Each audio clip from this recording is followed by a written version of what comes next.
Halo semuanya, ketemu lagi bersama saya Yusuf Arifin Yusuf di channel Yusuf Arifin Yusuf Bisnis, channel yang berbicara tentang uang, saham, bisnis. Dan hari ini saya akan berbicara tentang Fibonacci retracement. Ya, salah satu alat teknikal yang bisa membantu kita menentukan suatu titik di mana dia akan turun lagi. Kita percaya saham itu nggak mungkin naik terus, nggak mungkin dari tanggal 1 sampai tanggal 30 naik terus tuh nggak mungkin. Pasti ada naiknya, mungkin tanggal 1 naik, tanggal 2 naik, tanggal 3 naik, tanggal 4 turun sedikit-sedikit, tanggal 5 baru naik lagi. Kemungkinan seperti itu. Nah, saya ambil contoh satu ini adalah di saham BCA. Ya, Eh, kita percaya kemarin pas, wah BCA udah naik banget ya. 33.000 nih kita bisa ngeliat tertingginya 33.000. Tanggal 27 Agustus 2020. Itu banyak banget orang ngomong, wah bentar lagi BCA mau ke 37.000, bentar lagi BCA mau ke 40.000, abis itu stock split. Saya nggak tahu kalian dengar apa nggak dengar. Saya sih mendengar hal seperti itu. BTW, itu nggak salah sih. Menurut saya ke depannya mungkin akan terjadi, tapi bukan dalam waktu dekat ini, ya. Nah, saya mencontoh di sini adalah bagaimana saya baru belajar tentang Fibonacci ini dan menurut saya ini adalah hal yang sangat menarik. Karena sebenarnya saya seorang fundamentalis, saya membaca laporan keuangan, saya suka dengan investasi jangka panjang, tapi saya percaya semua itu tentang timing, ya. Ujung-ujungnya Anda invest di saham, mau trading, mau invest, ujung-ujungnya adalah mencari keuntungan, ya. Menggunakan metode mana, mandarmologi, mau foreign flow, main volume, ya, nggak ada salahnya. Yang penting mana metode yang paling cocok dengan Anda. Nah, saya pribadi, karena seorang pengusaha, saya nggak punya waktu untuk melihat chart setiap saat, melihat harga saham setiap saat. Maka saya butuh satu bantuan technical yang mungkin setelah saya pulang kantor, saya punya waktu malam untuk menganalisa sebentar, ya, daripada technicalnya. Di sini saya menggunakan Fibonacci. Salah satu yang saya gunakan adalah menggunakan Fibonacci. Oke. Nah, BTW Fibonacci ini saya menggunakannya di aplikasi namanya stockbit.com, ya. Lalu Anda ke Chartbit nih, ya, Chartbit, lalu Anda bisa tekan BBCA.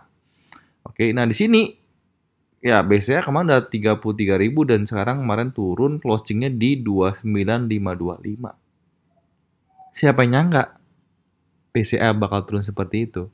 Kenapa? Karena BBCA adalah salah satu saham yang recovery yang cukup cepat. Recovery cukup cepat. Kenapa? Karena sebelum corona ya, dia di angka kurang lebih sekitar 34.000, sekarang udah di 33.000. Sangat cepat sekali. Ya mirip-mirip sama Sido muncul lah, ya. Saham yang memang perusahaannya ini fundamentalnya sangat kuat sekali. BTW kita langsung to the point. Ada di mana? Ada sebelah tiga nih, 1, 2, 3. Di 3 ini ada namanya Fibonacci retracement. Kita tekan yang ini. Caranya adalah Anda tekan tombol titik terbawah di sini, lalu Anda tarik ke tombol titik teratas di sini, cepret. Oke. Teorinya biasanya harga sahamnya akan turun ke 38,2%, ke 50%, atau ke 61,8 atau ke 78,6. Normalnya biasanya di 50. Ya. Tapi kemarin karena IHSG lagi hancur banget, sampai turun ke 78,6. Nah, kalau sampai ke titik terakhir supportnya ada, ya balik lagi ke 100%-nya ini. Ya. Saya ambil contoh lagi yang paling mungkin bisa menggambarkan ini adalah IHSG.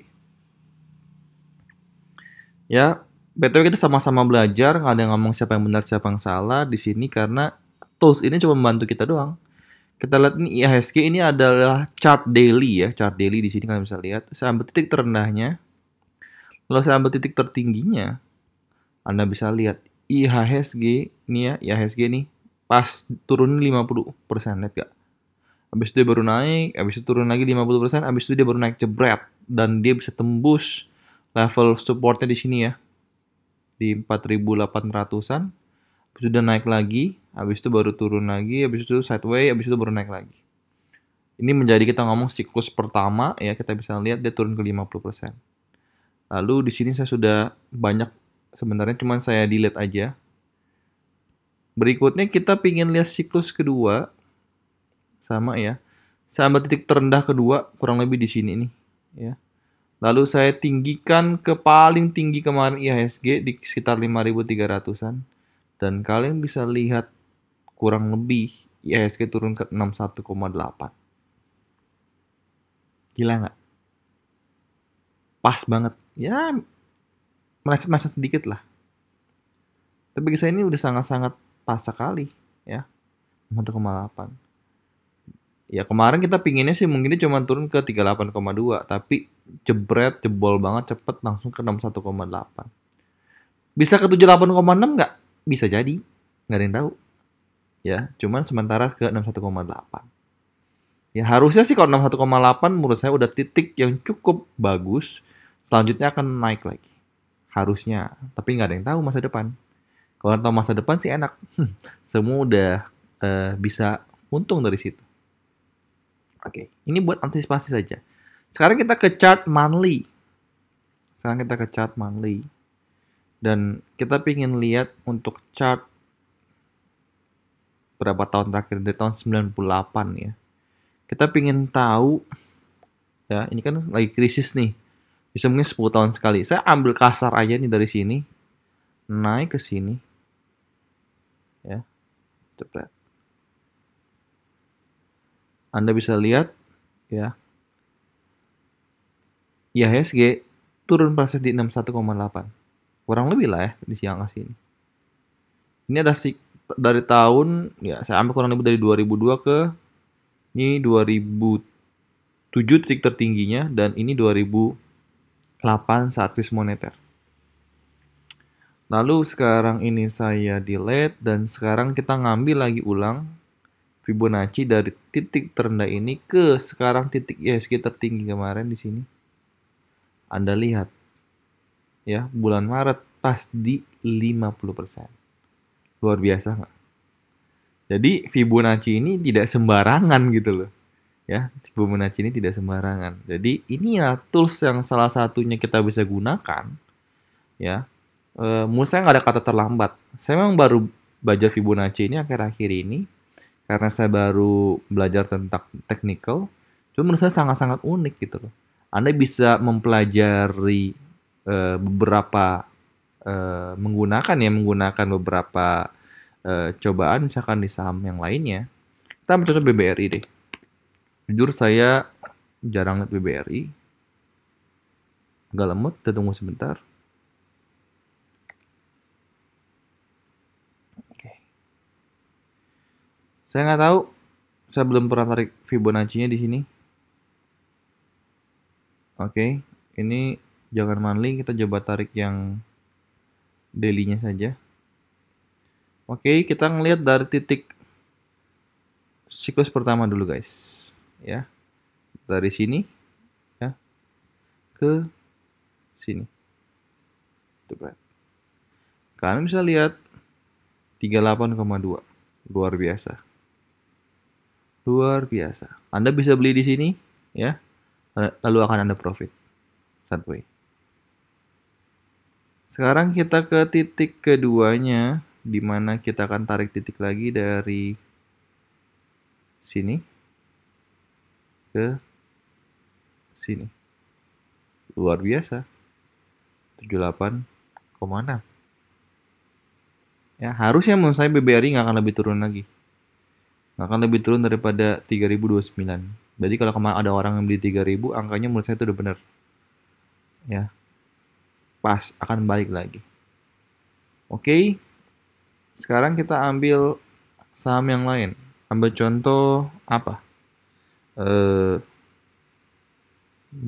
Mungkin jangan BBRI lagi ya. Mungkin UNTR kali ya. Saya nggak beli UNTR karena harganya kemahalan. Tek, masa lagi lihat tuh. Ya. Kalau lihat dari sini, kita lihat siklus yang pertama dulu deh. Karena ini udah titik tertinggi. Kita coba lihat dari titik yang terendahnya dia pas bulan Maret ke sini. Ya, pas 78,6. Anda bisa lihat di sini. Ya, pas di sini Anda beli, cepet. Sangat jauh auto order, tinggal tidur gitu. Bagi saya prefer saya nggak beli titik terendah. Bagi saya sudah naik, baru saya beli. Ya, sekarang saya lebih prefer begitu. Karena nggak ada yang tahu terendahnya berapa. Bisa aja kan di 50, ya kan? Kita nggak tahu dia main 50. Berapa kali dia tes 50 nih? 50 sekali, 52 kali, 53 kali, akhirnya jebol juga. Ya kan? Lanjut, kita ke siklus berikutnya. Dari sini ke sini. Pas 38,2. Lihat gak? Pas banget 38,2. Inilah kehebatan Fibonacci. Sama apa lagi? Ambil contoh. Oke, sekarang kita lihat TKIM. Dari titik terendahnya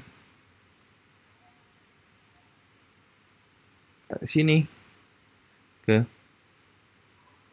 sini. Ya, mantul lagi ke 100% dia. Hancur sahamnya TKIM. Dan kita bisa lihat juga dari titik terendah di sini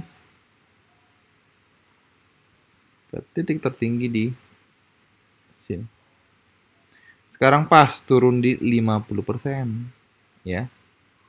So saya berharap bakal naik. Jadi saya baru akan beli TKIM lagi kalau dia udah mulai naik. Kalau besok IHSG tanggal 14 September dia naik lagi, maka saya akan beli. Kalau dia turun ke bawah, saya akan nunggu sampai 61,8. Saya akan wait and see dulu. Kalau dia naik lagi, saya baru beli. Atau dia turun lagi ke 78,8, 78,6. Saya wait and see dulu. Apabila dia naik, baru saya beli lagi. Sesimpel itu. Itu yang saya gunakan sampai sekarang. Ya, karena saya baru belajar, saya nggak bisa ngomong terlalu banyak. Saya cuma sharing yang saya tahu doang. Coba sama apa lagi yang nge-trend ya. Saham terakhir kita akan ambil contoh Telkom yang lagi turun banyak. Dia mau turun sampai kapan? Ya kita lihat, saya udah pernah ambil Fibonacci-nya dari garis terendah ke garis tertingginya. Sekarang di 78,6. Apakah waktunya beli? Saya tidak tahu, karena bisa saja dia turun ke 100%, baru dia rebound, atau dia sudah cukup di 78,6, lalu dia akan naik. Kita bisa ngelihat 1-2 hari kemudian apabila dia rebound ke atas, menurut saya dia akan mulai naik. Tapi apabila dia turun lagi, dia akan mentoknya di mana di 100%. Anda boleh beli di sini di 2400. Apabila dia turun lagi, harusnya kita bisa korek di bawah di 2400-an, lalu kita siap cuan naik ke atas. Keberapa? Ya saya rasa bisa naik ke sini lagi ya. Harapan kita begitu. Simple itu. Oke, itu adalah pembelajaran saya untuk Fibonacci. Saya bukan seorang profesional, hanya seorang yang lagi belajar technical saham. Dan menurut saya Fibonacci ini lumayan seru, jadi kalian mungkin juga bisa belajar juga. BTW yang tadi IHSG monthly, yang mau saya katakan adalah, oke, Anda bisa lihat sekarang di 50%. Nanti, ya biasanya krisis ada sekitar 10 tahun sekali. 10 tahun sekali. Dan saya nggak tahu, nanti mungkin saja. Kita nggak ada yang tahu ya. Apabila nanti IHSG habis itu naik lagi, ya kan? Turun lagi, naik lagi, turun lagi kan. IHSG kan lebih kan begitu kan. Circle-nya kan kita berharap begitu kan. Naik lagi. Anda mungkin tarik garis saja. Ya. Tarik garis. Sorry, yang ini Fibonacci saya matiin dulu.